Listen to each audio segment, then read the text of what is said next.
The three C's are really an observation that has now fueled a passion. And when I talk about the observation, I mean from a scientific standpoint, because my background, my education is as a middle school science teacher, and the whole observing something, just watching what's happening, taking data in, and then drawing conclusions from it. And I brought that mentality with me when I started working for Shoal Creek, and I started working with the students, and after several years, I started to notice something. I started to notice that there were certain students that graduated up through our children's ministry, up through our middle school ministry, and up through our high school ministry, and at certain points there was attrition rates. And in fact, after graduation, after high school, and this is a national statistic, about half of all children raised in the church leave their faith. 1 out of every 2 leave their faith. They walk away from the church, and we don't know whether they come back or not yet. It's just what we're seeing. We're starting to just now keep track of that. And so what I started to observe was that there were certain practices, certain things that families did, not all families, that certain families did, where their child, after graduating high school, stuck with their faith, kept their faith. It was like when they graduated, it didn't evaporate. For some students, it did evaporate. For some students, that faith, they didn't keep coming to church, they didn't find a church, they didn't find something to connect to. It seemed like there were certain things going on in certain families that led to an authentic faith that lasted once the child left the family. But for other families, their children, for whatever reason, and this is just observations, this isn't an exact science, but just my observations of what was happening, some students didn't mature faith well. They didn't keep sticking with their faith. And once youth group ended, our relationship with them ended, and we don't know where the relationship with God is now. And so I started to look, I started to think, I started to ask questions, I started to talk with families and see, okay, what are these families doing when the student sticks with their faith after leaving? This faith that seems to be real and internalized and authentic, what were those families doing? And that's where the 3 C's comes from. It came from looking at families that have kind of gone before us. You know, I have a 1-year-old right now, and my hope is that he would graduate, 20 years from now, 25 years from now. The type of faith that he has is real, that in his heart he trusts God, that no matter what happens, that he knows that there's a God that loves him, that he can fall back on no matter what circumstance. Because you and me know that we need that too. We need to know that there's a God taking care of us. And that's what I want for my kids. That's what I want for my son, Everett. And so I started asking, what are these things, what are these principles, what are families doing that when their kid graduates, they hold on to their faith and they grow deeper in their faith? They're not just surviving through high school, but they're flourishing beyond high school. They're flourishing on their own spiritual journey without parental help anymore. And so it started with families, it started with parents, and it started with what we're going to call these 3 C's. And these 3 C's are conversing, connecting, and contributing. And when I talk about conversing, what I noticed going on in families was families that had spiritual conversations at home.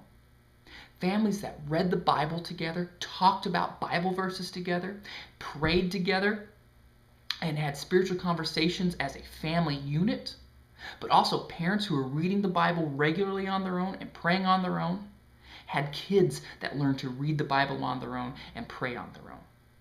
That's what we mean by conversing in a short summation of the conversing, and we're going to go into deeper detail in each of the different age levels, the Tot Zone, ABC Zone, Kid Zone, Booyah, Crash. We're going to go into more depth about what that looks like, but right now, just a general picture of conversing is reading the Bible and praying, having a conversation with God so that we can learn how to trust and obey Him, which is what gets Journey 1 and 2 into our lives. It's creating space for Journey 1 and Journey 2 when we converse with God, when we converse with our kids and have spiritual conversations. There's nothing more important than those spiritual conversations. So it's very huge in the foundation of a family, in the foundation of a kid, of a child who's going to grow up, become an adolescent, graduate, that they learn at an early age, but even if you're coming into this as a parent of a teenager, that they learn that spiritual conversations are supposed to happen, that they're important to grow deeper and to have an understanding of who God is. So the first C is conversing, conversations, having a conversation with God. The second C is connecting.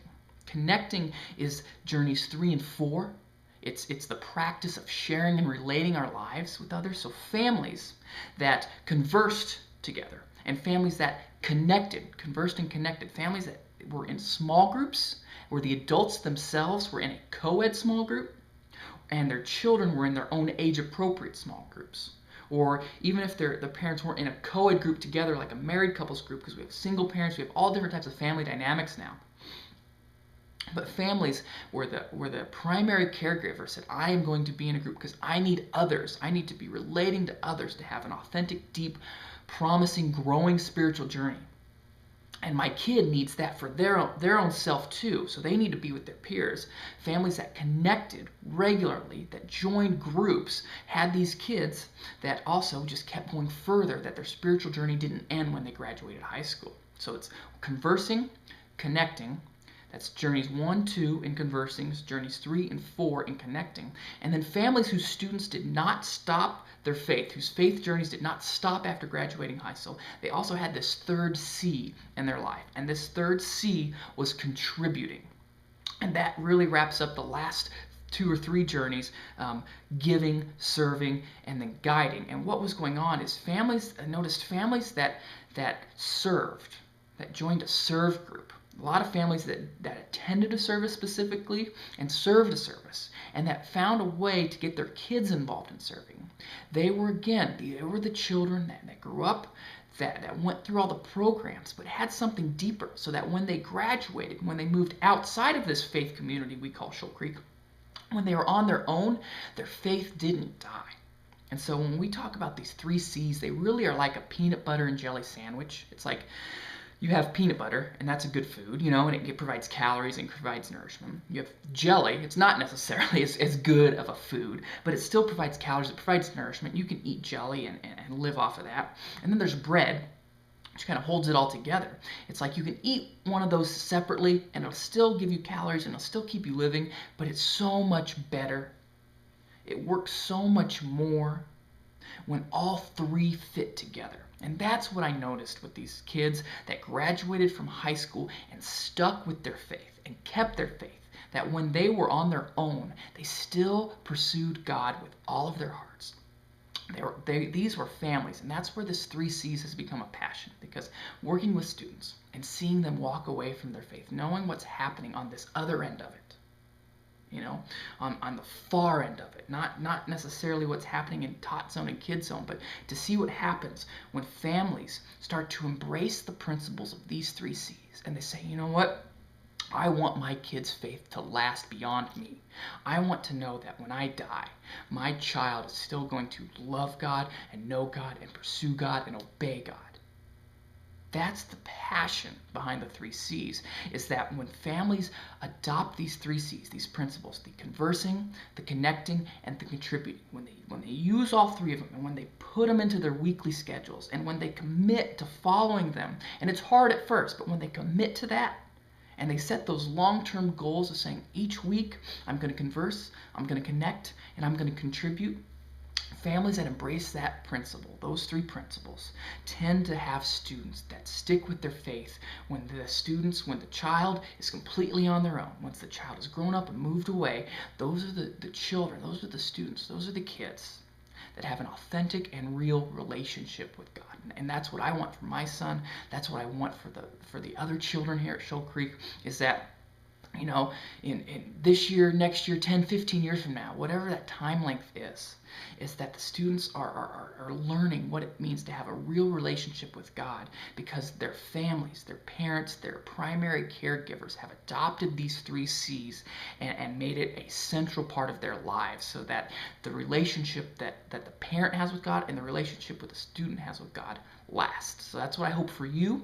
That's what I hope for all of us as we move forward. And we're going to break it down into different age levels so that you can get real practical tips and hear some real practical stories about how to make this work for your family no matter where you're at.